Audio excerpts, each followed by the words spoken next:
Hey friends, Cameron here from ElementaryGrooveTracks.com, and today we're going to talk about how to teach when half your class is against you.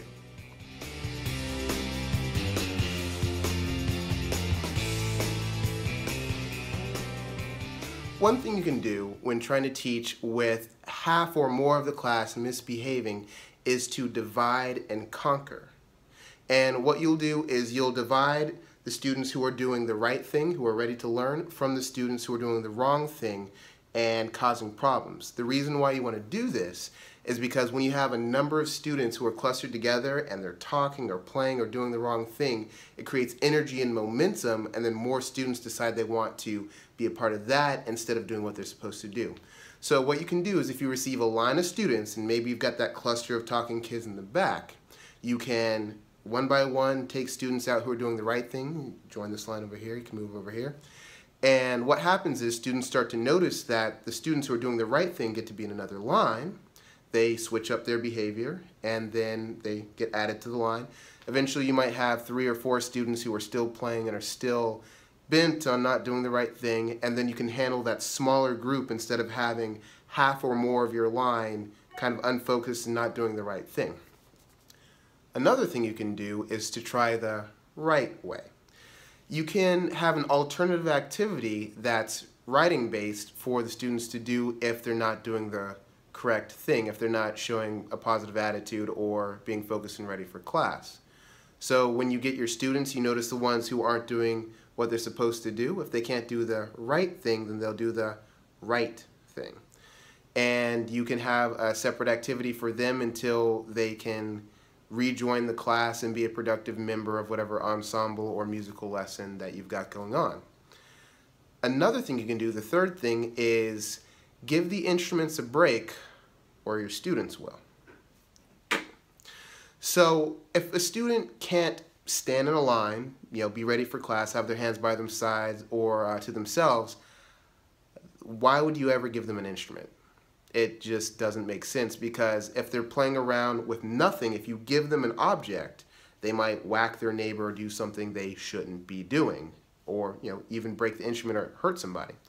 So if you decide to give the instruments a break, it'll give the students an opportunity to understand that if they don't come in doing what they're supposed to do, they don't have the privilege of playing instruments. There's plenty of ways to make music without instruments, like body percussion, singing, etc. And just giving the students something to create chaos with is not necessarily a good idea, but I'll leave that to your discretion. 4, structure, structure, structure. So when you receive a class that repeatedly is difficult, behaviorally challenged, they need structure. They need to start from step 1 and make it to step 2 and 3 and 4. And one thing I do to help this is I have little compliance tests. The first thing is, can the student show up in a straight line and be silent and ready to go into the music class? If they can't do that, then we've got a tough day ahead of us, and we have to kind of break it down to one piece at a time. Some classes need that. And so what I like to do is have things in place like positive narrations, meaning when I see a student doing the right thing, I notate, Bobby is standing in line quietly, Sally's facing the front, Billy's keeping his hands to himself, things like that. I don't necessarily give positive reinforcement. I don't thank the student for doing the right thing, but I just note what I see. After that, you can have a reward system, meaning the students have something to build towards, something to look forward to, and a reason to do the right thing. And I also make sure I'm giving precise instructions, meaning the things I ask them to do are precise and there's not really much of a possibility for the students to misunderstand.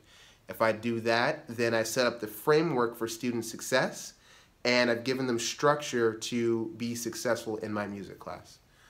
The 5th thing, if all of that fails, I reset and review, meaning I have a slideshow I usually go through at the first day of class that tells my expectations, the guidelines, and if they come in not meeting those, I know that they need a little bit of a refresher. We need to talk about all those things again. So that's something I'll do. We'll start lining up, come inside, sit down. Okay, these are the rules, respect each other, listen when the teacher speaks, etc. And that way the students are reminded of the expectations, and it creates an environment where they can be successful. 6, another thing you can do is to respond instead of react. Now, we all know we have a student that'll come in and try to, push our buttons and get at us and get us to react or, raise our voice or get upset or emotionally involved in the interaction. And it's best when that doesn't happen. When you respond to something, meaning you see a problem and you handle it, versus reacting, snapping, and freaking out and like trying to make everything work all at once, it's an entirely different mindset. Responding creates a sense that you are in control of yourself, and therefore you will be in control of the class. If you react, that means you've lost control of yourself, and now the students are in control, and that's not really it's not a fun way to conduct class. So make sure you're responding by being in control of yourself and not reacting by like freaking out and yelling, screaming, raising your voice, all those things that show your students that you're not in control. Number 7, strengthen yourself before you get that class.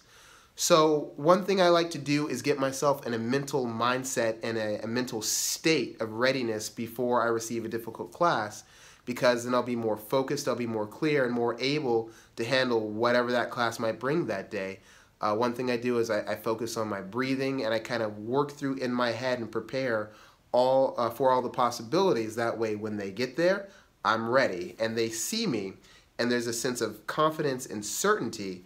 And I mean, if they're cutting up, I look at them, I assess the situation, and handle it accordingly instead of like running around and trying to put all the pieces back together. It doesn't really work unless I have that sense of clarity, confidence, and certainty. So I have to get that before I ever, see that class, or else I'm fighting a losing battle instead of being ready for them.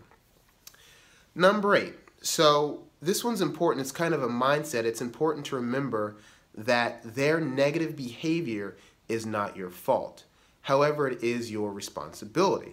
So when you have the students show up, you didn't really do anything to influence their background and things like that, especially if you're a newer teacher, for the reason they're behaving that way. It's that whatever their life circumstances are have led them to understand that this is how the world works. However, it is your responsibility in your classroom to show them a different way. They might think everywhere else they can cut up and run around and yell and scream and whatever. That's between them and their home life and their whoever's with them at home. But in your classroom, it's a different thing. I know you've all seen the teacher or the administrator walk by and everyone's like, oh, Mr. or Mrs. such and such is coming. And then like get together and they're all like that. And you're like, why didn't they do that for me? Well, it's your responsibility as a teacher to set a high standard for those students so that they know when you're there, you don't play, and they have to get in line and do what they're supposed to do. Number 9 is building relationships. This is key. This is like the last piece of the puzzle that will get some of your most ill-behaved students to want to do the right thing. Students have to know that you care, and if they feel like you don't care, or they feel like, you're just there just to teach and whatever happens to them is whatever happens, then they won't want to do anything for you. So when you get to know your students, they can no longer hide in the crowd, and then they know that that expectation that you have applies to them too. When they know that you care, when they know that you want to see them succeed not for your own teaching accolades, but for the betterment of their lives, they'll be more willing to work with you and do the things that are necessary to be successful in your class. Number 10, find out what they love and make them earn it. I started a new behavior system, kind of a reward system in my class this year, where I asked the students what they wanted instead of assuming, and I got some interesting answers. A lot of the students wanted Takis, which look like little rolled up, kind of little, almost like potato chips. A lot of the students wanted things like they wanted to see a movie in class, and so if they earned the correct amount of stickers for successful good days where they've learned and had good behavior, they get that reward. And so I even had one class that wanted a piñata party. So I said, hey, there are 2 criteria. It has to be low cost or no cost, and something we can do in school, and piñata, like $5–10. So I said, okay, hey, If you all get the correct amount of stickers and you come in and have good days in music, we'll have a piñata party.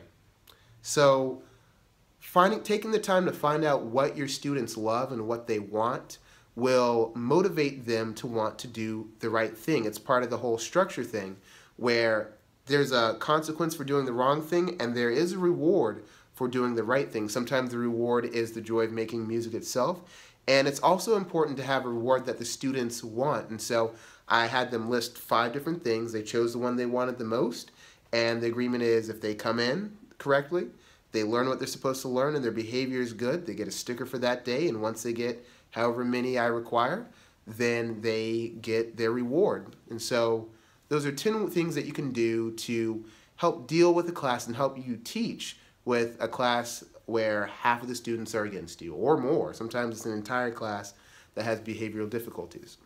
So there might have been some things that I missed. There might be some strategies that you have that work well too. So leave a comment below or wherever the comments may be located and let me know what things are working for you to help you with classes that are behaviorally challenged. If you like the content I'm producing, then you can go to my website www.elementarygroovetracks.com and you can sign up for my mailing list. I'll send you a free premium groove track. It's a lot of fun. You can use it for your class as a performance piece.